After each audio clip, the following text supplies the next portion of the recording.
नमस्कार, अमर उजाला बोनस में आपका स्वागत है। मैं हूं शुभम शंकधर और आप देख रहे हैं अपना मनपसंद prime time show bonus point. खबरों के विश्लेषण के लिए मुंबई स्टूडियो से अमर उजाला बोनस के एडिटर अंशुमान तिवारी जी हमारे साथ जुड़ गए हैं। सर, बहुत स्वागत है आपका। धन्यवाद, आप सबका स्वागत है। अंशुमान जी से चर्चा शुरू करूं उससे पहले देखिए आप कुछ एक खबरें जिन पर आज विस्तार से चर्चा होगी ऑन द शो में। पहली खबर सोयाबीन से जुड़ी है। सोयाबीन उत्पादन में बड़ी गिरावट की आशंका है। जी हां, इंडस्ट्री का ताजा अनुमान सामने आया है। क्या इसके असर होंगे, इसको हम समझेंगे। इसके बाद जो खबर है वो काफी पीड़ा देने वाली है। टीसीएस ने 20,000 कर्मचारियों को नौकरी से निकाला। जी हां, 20,000 कर्मचारियों को नौकरी से निकाल दिया गया। नतीजे आए और नतीजे में ये बात सामने आई।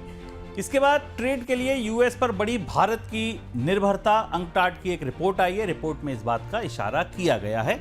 इसको हम जानेंगे, समझेंगे। फिर कोटक एएमसी ने सिल्वर ईटीएफ में निवेश रोका। ये क्या पूरा मामला है? चांदी की उठापटक कैसे म्यूचुअल फंड कंपनियों को परेशान कर रही है, ये समझेंगे। और फिर यूके से मिसाइल खरीदेगा भारत। 35 करोड़ पाउंड में डील हुई है। यूके के प्रधानमंत्री की भारत यात्रा पर यह बड़ी डील सामने आई है। इसको भी हम विस्तार से चर्चा करेंगे। देश में सोयाबीन इंडस्ट्री के संगठन सोपा ने इस साल सोयाबीन के उत्पादन में बड़ी गिरावट का अनुमान लगाया है। सोपा के मुताबिक इस साल देश का उत्पादन घटकर 105 लाख टन आ सकता है। पिछले साल देश में 125 लाख टन से ज़्यादा उत्पादन हुआ था।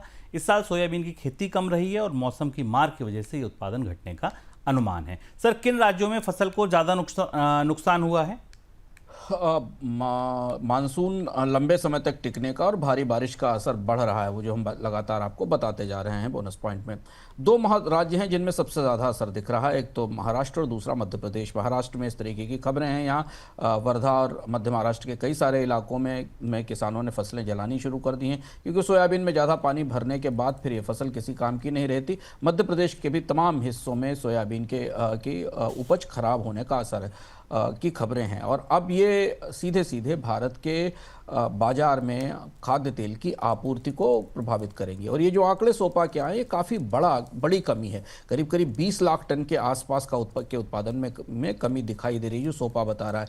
ये शायद हाल फिलहाल के वर्षों में इतनी बड़ी गिरावट पहली बार देखी गई है। सर, दूसरा सवाल फिर ये खाद्य तेलों के लिए कितनी बड़ी चुनौती है उस बाजार के लिए? 20 लाख टन अगर आप सोयाबीन के उत्पादन में कमी मान लिया जाए, तो भारत के मौजूदा इंपोर्ट बिल में या खाद्य तेल की आपूर्ति में 3 से 4% के आयात में करीब करीब बढ़ोतरी हो सकती है, क्योंकि भारत को अब अपने आयात की तैयारियां अभी से शुरू करनी होंगी। सोयाबीन के उत्पादन में गिरावट के बाद भारत के लिए खाद्य तेल के नए स्रोत तलाशने होंगे, और इसका असर हमें थोड़े समय में अंतर्राष्ट्रीय स्तर पर पाम की कीमतों में, सोयाबीन की कीमतों में दिखाई दे सकता है। भारत के लिए इस परिस्थिति में जो अक्टूबर नवंबर के बाद खाद्य तेलों की महंगाई आती है, उसे रोकने की तैयारियां अभी से शुरू करनी पड़ेंगी।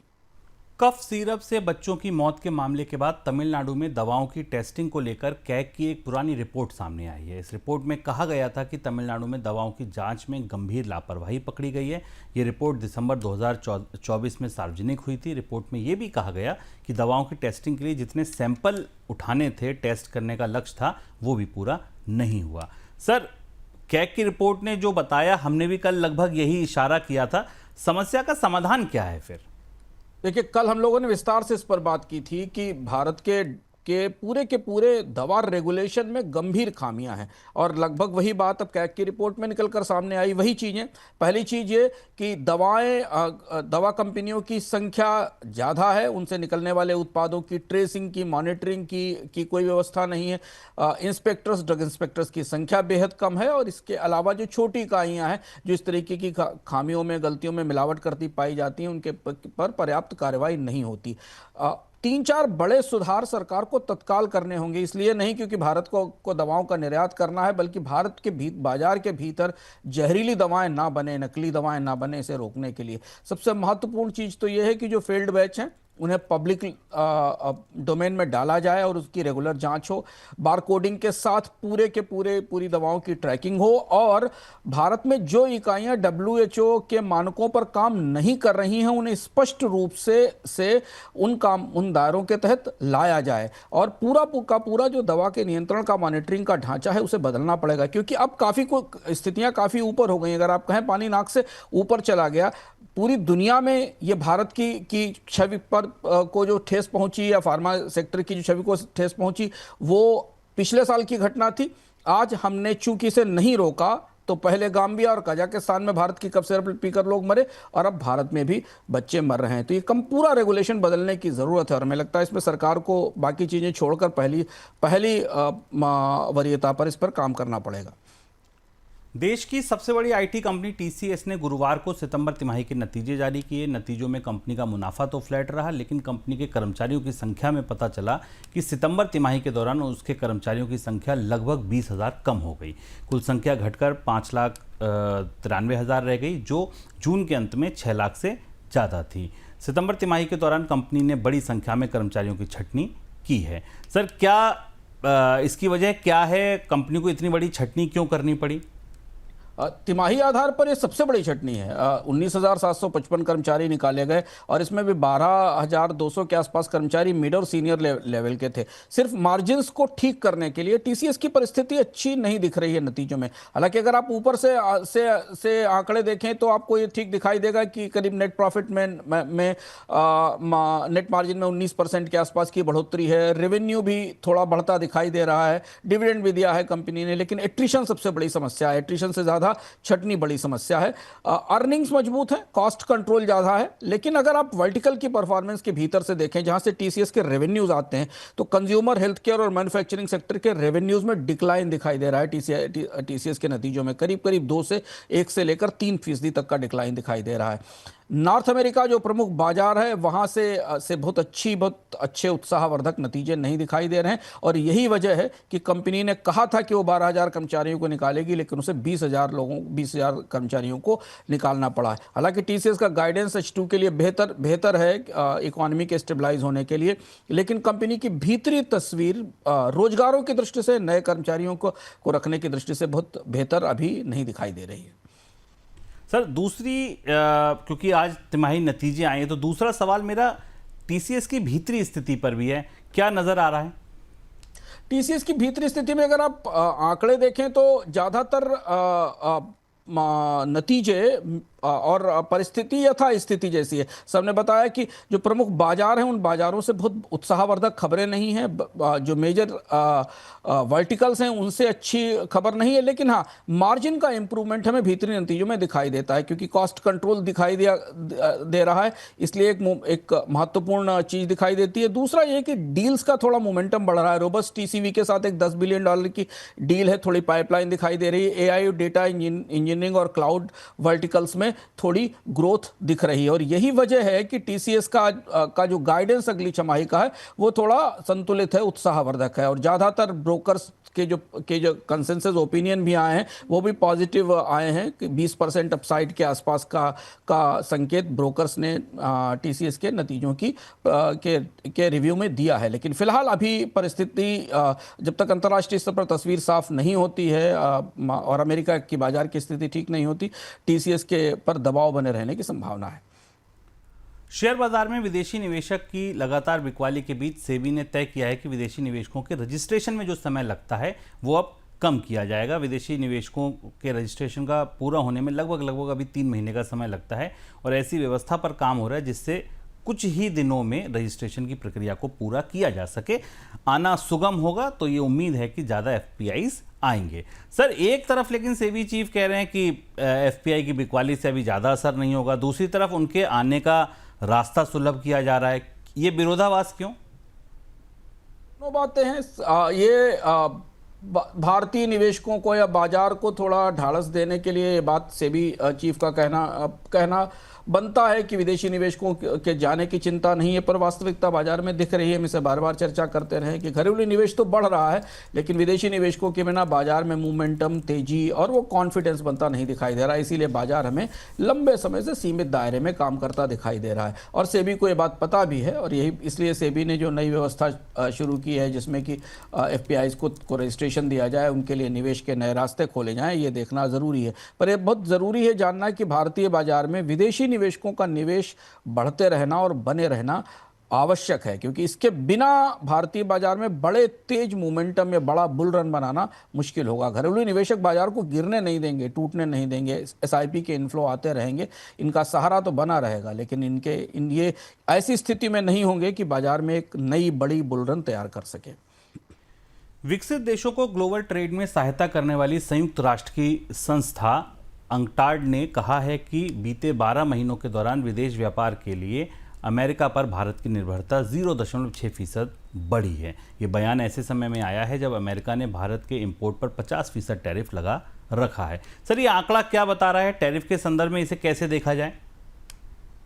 देखिए, ये अंकटाड की रिपोर्ट खासी दिलचस्प है। भारत अपने आप को अब अमेरिका से डिकपल करने की कोशिश कर रहा है व्यापार के मामले में, क्योंकि डील तो अब होती दिख नहीं रही है भारत और अमेरिका के बीच में। लेकिन ये आंकड़े बता रहे हैं कि भारत की जो डिपेंडेंस है वो अमेरिका पर बढ़ रही है निर्यात की दृष्टि से। जो ताजे आंकड़े बता रहे हैं कि अमेरिका का जो टॉप एक्सपोर्ट डेस्टिनेशन है, मैं आंकड़े पढ़ के बताता हूँ, 18% के आसपास हिस्सा है टोटल मर्चेंडाइज एक्सपोर्ट्स में 2025 में। यानी जो पिछले आंकड़े थे शुभ, वो 16-16.5% के थे।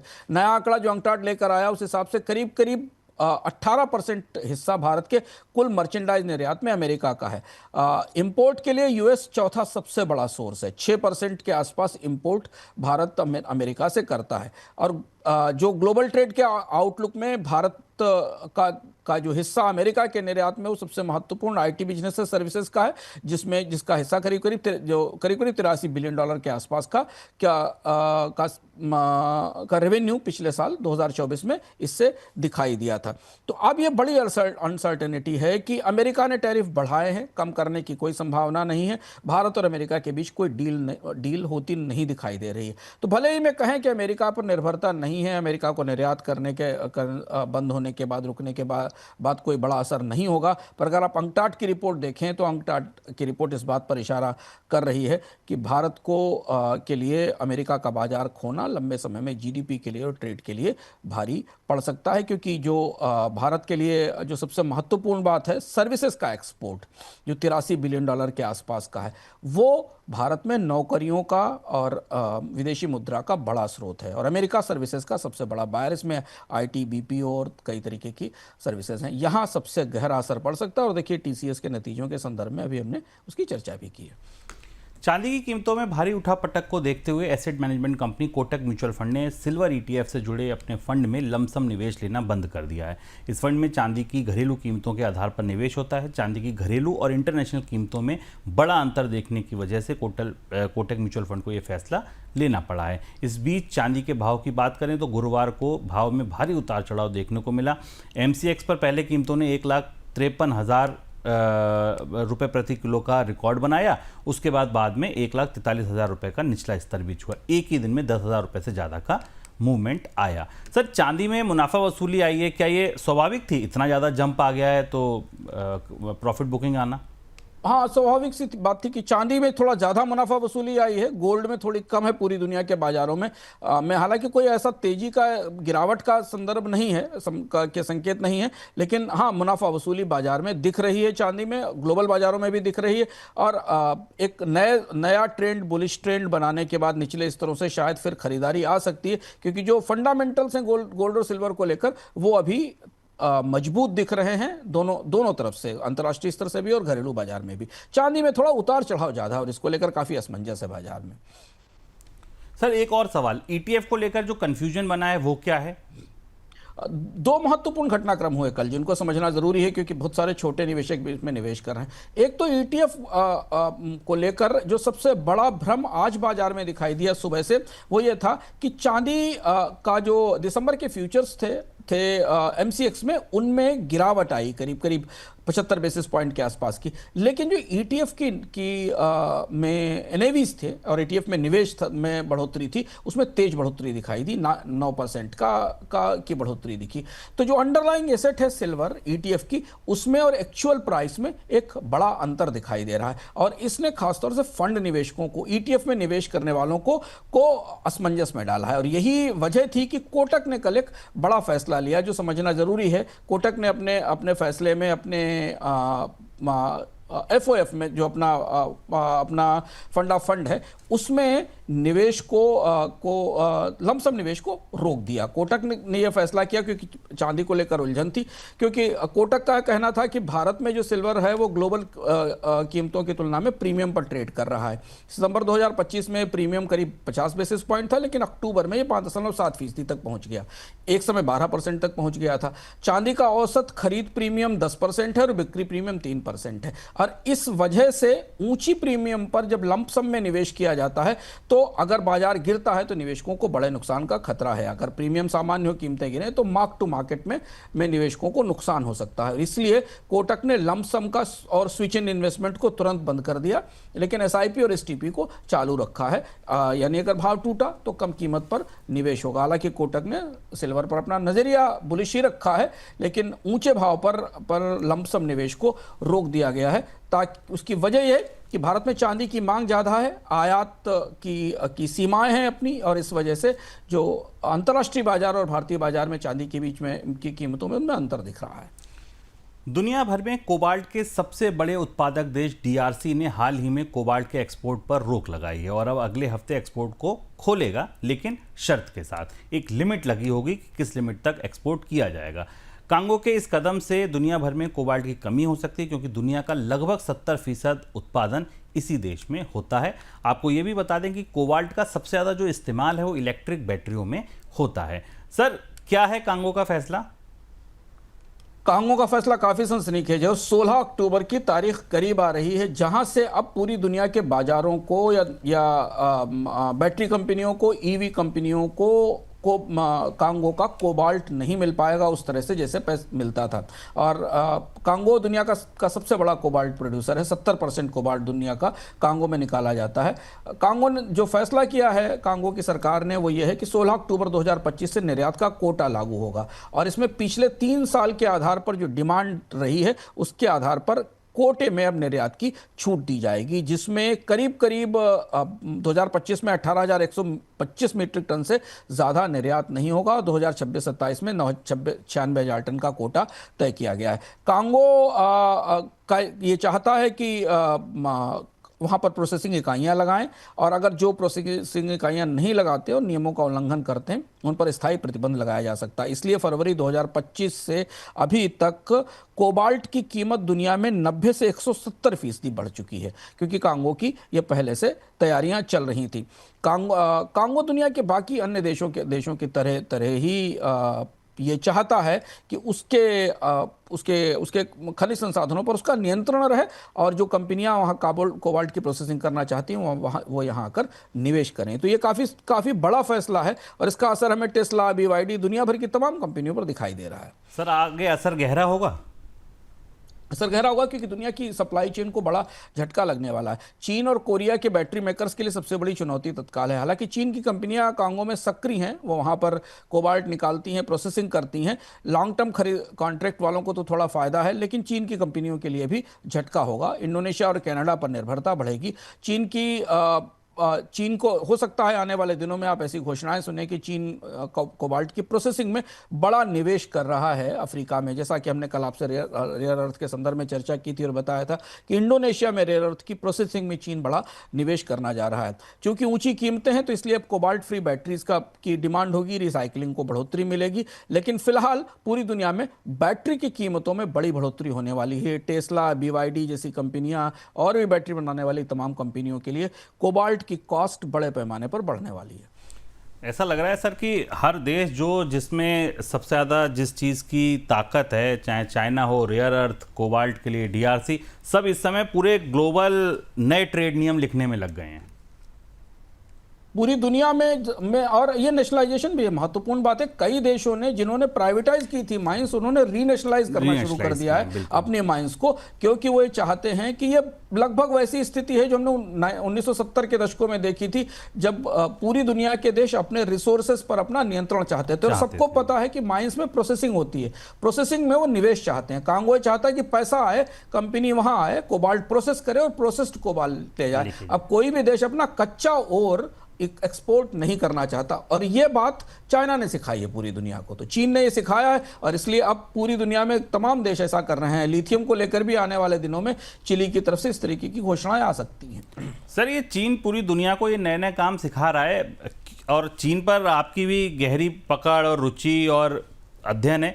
क्यों ना सर चीन को हम लेकर कुछ नया कार्यक्रम शुरू करें? हाँ, अब हम लोगों की तैयारी है। जब हमारा ऐप आएगा, जो कि शायद आने वाला है, संभावनाओं तैयारियों में है, उस दौरान फिर हम चीन पर एक खास कार्यक्रम लेकर आने की कोशिश करेंगे, जिसमें हम आपको प्रति सप्ताह बताएंगे कि चीन के भीतर चल क्या रहा है और चीन जो कर रहा है उस पर पूरी दुनिया में उसका क्या असर हो रहा है। ठीक है सर। अच्छा, एक सवाल सर और छोटा सा। ठीक है, चीन पर आप नया कार्यक्रम लाएंगे, जैसी ऐप आएगा हम उसको देखेंगे। कोबाल्ट पर कुछ सर अर्थम वगैरह में कुछ बता दीजिए। इस बार तो हम कॉपर पे बता रहे हैं अर्थम में, क्योंकि कॉपर भी की स्थिति भी लगभग कोबाल्ट जैसी रेयर अर्थ में पहले हुआ, फिर उसके बाद आप कॉपर में देखिए। इस बार हम विस्तार से कॉपर पर आपको बताने जा रहे हैं, तांबे पर, कि तांबे की कीमतें इतनी रिकॉर्ड तेजी पर क्यों पहुंच गई कि पूरी दुनिया ये कहने लगी है कि कॉपर नया क्रूड है। और वास्तव में कॉपर नया क्रूड है। यहां भी चीन शामिल है, पर चीन के अलावा इस बाजार में मिडिल ईस्ट बड़े के देश बड़े खिलाड़ी के तौर पर सामने आए। कॉपर का पूरा बाजार नए सिरे से लिखा जा रहा है, और जो कॉपर जिसको आप ध्यान नहीं देते थे, नॉर्मल थका हुआ सा इंडस्ट्रियल मेटल था, वो अब एक स्ट्रेटेजिक रिसोर्स बनता जा रहा है। तो इस बार हम जानने की कोशिश करेंगे। धनतेरस का हफ्ता है, आप बर्तन भी खरीदते हैं, मेटल का हफ्ता माना जाता है भारत में धनतेरस को, पारंपरिक तौर पर मेटल खरीदने का। तो सिर्फ सोना चांदी नहीं, तांबे में अभूतपूर्व तेजी है, और वो तेजी रणनीतिक तौर पर स्थायी होती चली जा रही है। उसकी क्या वजह है, कहां से मांग आपूर्ति का संकट है, और दुनिया के की जो जियोपॉलिटिक्स है उसमें कॉपर कितना महत्वपूर्ण हो गया, इस बार हम जानने की कोशिश करेंगे। फिर हम कभी कोबाल्ट पर भी चर्चा करते हैं कि कोबाल्ट में क्या हो रहा है। दुनिया का बाजार सोने चांदी की तेजी को समझने की कोशिश कर रहा था। इस बीच तांबे की कीमतें खोल उठी और इसकी रिकॉर्ड ऊंचाई पर जाने की भविष्यवाणियां आने लगी। ऐसा क्या हो गया कॉपर में? कॉपर दुनिया की बुनियादी औद्योगिक मेटल है, और इसकी महंगाई आपके घर में लगे हुए बिजली के तार से लेकर इलेक्ट्रिक व्हीकल और रोबोटिक्स तक को प्रभावित करती है। क्या तांबा 21वीं सदी का नया क्रूड ऑयल है? दुनिया की भू राजनीतिक बिसात पर इस औद्योगिक मेटल को लेकर आखिर चल क्या रहा है? तांबे में ये तेजी क्या मांग और आपूर्ति में कमी के कारण स्पेकुलेशन है, या फिर अब दुनिया तांबे के एक नए सुपर साइकिल के लिए कीमतों में बड़ी बढ़ोतरी के लिए तैयार हो रही है? इस बार के अर्थम में हम आपको ले चलेंगे दुनिया के कॉपर बाजार के बीचों बीच और समझने की कोशिश करेंगे कि आखिर कॉपर में इतनी तेजी कहां से आ रही है।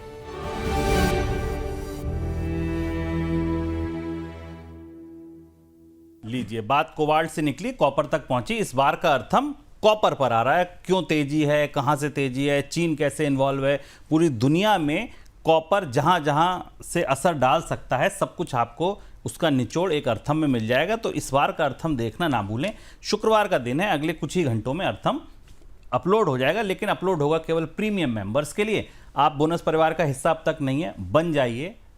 मतलब आप ये मानिए, एक तरीके से मैं आपको बहुत गहरी जानकारी दे रहा हूँ। बहुत जल्दी टैरिफ बदलेंगे। अभी से अगर आप मेंबर बन जाएंगे तो आपको आने वाले दिनों में जो भी ऐप का कंटेंट है वो भी फ्री मिलेगा। तो आप तत्काल बहुत जल्दी से जो भी बोनस के अच्छे प्लान्स हैं उनको सब्सक्राइब कर लीजिए। अगली खबर पे बढ़ते हैं। यूके के प्रधानमंत्री कीर स्टारमर की भारत यात्रा के दौरान भारत और यूके के बीच 35 करोड़ पाउंड की मिसाइल डील हुई। इस डील के तहत भारतीय सेना को यूके में बनने वाली लाइट वेट मल्टी रोल मिसाइलों की सप्लाई होगी। इन मिसाइलों का उत्पादन यूके के नॉर्दर्न आयरलैंड में होता है और यूके को उम्मीद है कि इस डील से उनके यहाँ 700 रोजगार तैयार होंगे। ये डिफेंस डील क्या है सर, इसको अगर हम थोड़ा सा विस्तार से समझना चाहें तो? यह भी बड़ा दिलचस्प था। देखिए, कियर स्टेमर आए करीब 120-125 सीईओज के साथ, फिल्म डायरेक्टर्स के साथ बातचीत। यहाँ फिल्म होती रही, दिलवाले दुल्हनिया ले जाएंगे का स्टेज शो वहाँ होगा, नई फिल्में बनेंगी यशराज फिल्म के साथ। पर पीछे ये एक बड़ी डील हुई, और ये बड़ी डील भारत की डिफेंस रिश्तों के संदर्भ में, यूरोप और एशिया के पावर बैलेंस की दृष्टि से, और भारत के लिए नए सप्लायर की दृष्टि से बेहद महत्वपूर्ण, इसे समझना जरूरी है। करीब करीब 350 मिलियन पाउंड की है, $468 मिलियन की ये मिसाइल डील है। और इसमें भारत पहली बार इतनी बड़ी खरीद कर रहा है डिफेंस में यूके से। Light weight multi role missiles हैं जिनको रॉकेट लॉन्चर से और वाहनों से लॉन्च किया जा सकता है। यूक्रेन इनका इस्तेमाल रूस के खिलाफ युद्ध में कर रहा है, यानी ये बैटल टेस्टेड वेपन जिनको कहा जाता है डिफेंस की भाषा में, बैटल टेस्टेड वेपन है। यूके में बने हुए हैं, इनको बेलफास्ट में बनाया जाता है नॉर्दर्न आयरलैंड में। इनको पैदल सेना भी चला सकती है, वाहनों से भी, हेलीकॉप्टर से भी है। निचले स्तर पर उड़ने वाले विमान ड्रोन्स के अगेंस्ट ये असरदार हैं। 6 किलोमीटर तक का रेंज है, करीब 1.5 माच की स्पीड है। और सेम यही वेरिएंट जो यूक्रेन को दिया गया है वो भारत को मिलने वाला है। फायदा इसका कियर स्टेमर को सबसे बड़ा फायदा यह है कि वो बुरी तरह से बेरोजगारी से, मंदी से यूके की अर्थव्यवस्था में जूझ रहे हैं, तो वो नई सौदे करने की कोशिश कर रहे हैं और उन्होंने भारत को अंततः अपना डिफेंस पार्टनर बना ही लिया है। इस समझौते में कुछ और भी चीजें शामिल हैं, जिसमें कि भारत के नेवी शिप्स के लिए इंजन बनाने की, इलेक्ट्रिक प्रोपल्शन इंजन बनाने की एक परियोजना भी शामिल है, जो करीब 250 मिलियन पाउंड की है। सर, जियोपॉलिटिकली इसको कैसे देखा जाएगा अगर आप इस डील को, खबर को, यात्रा को देखेंगे तो? भारत ने कई निशाने, कई संकेत देने की कोशिश की है। भारत के जो डिफेंस सप्लायर्स हैं, उन सप्लायर्स में रशिया सबसे पुराना सप्लायर था, जिससे रिश्ते, चूंकि रशिया की आर्थिक स्थिति खराब है युद्ध के कारण, तो सीमित इक्विपमेंट्स की क्षमता है, सीमित डिफेंस हथियारों की देने की क्षमता है। दूसरा बड़ा सप्लायर इजराइल है और उसके बाद अमेरिका है। भारत ने एक नए सप्लायर को इसमें जोड़ा है, यूरोप में है। तो इससे एक तो अब तकनीकी तौर पर तो माना है कि हवाई रक्षा मजबूत होगी, लेकिन रूस, इजराइल और फ्रांस के बाद अब ब्रिटेन नया सप्लायर हो गया है भारत के लिए, और भारत को ये इस मिसाइल से अपनी सुरक्षा व्यवस्था को मजबूत करने में मदद मिलेगी। और यूरोपीय राजनीति के भीतर, यूरोप के भीतर जो डिफेंस का नया स्ट्रक्चर है, उसमें भारत का प्रवेश बढ़ेगा। तो ये सरप्राइज डील थी, इसकी चर्चा नहीं थी। ब्रिटेन के साथ बातचीत तो चल रही थी, लेकिन कियर स्टेमर की बैठक के आने के बाद मुंबई में ये डील हुई, जिस डील ने पूरी दुनिया में डिफेंस के विशेषज्ञों को और डिफेंस सप्लायर्स को सोचने पर मजबूर किया है। और भारत और ब्रिटेन के बीच रक्षा संबंध, रिश्तों की एक नई ऊंचाई भी है। चलिए, तो ये था हमारा आज का बोनस पॉइंट। कल तो नहीं, सोमवार को फिर मुलाकात होगी आपके साथ, अंशुमान जी के साथ बोनस पॉइंट में। तब तक के लिए दीजिए इजाजत। नमस्कार।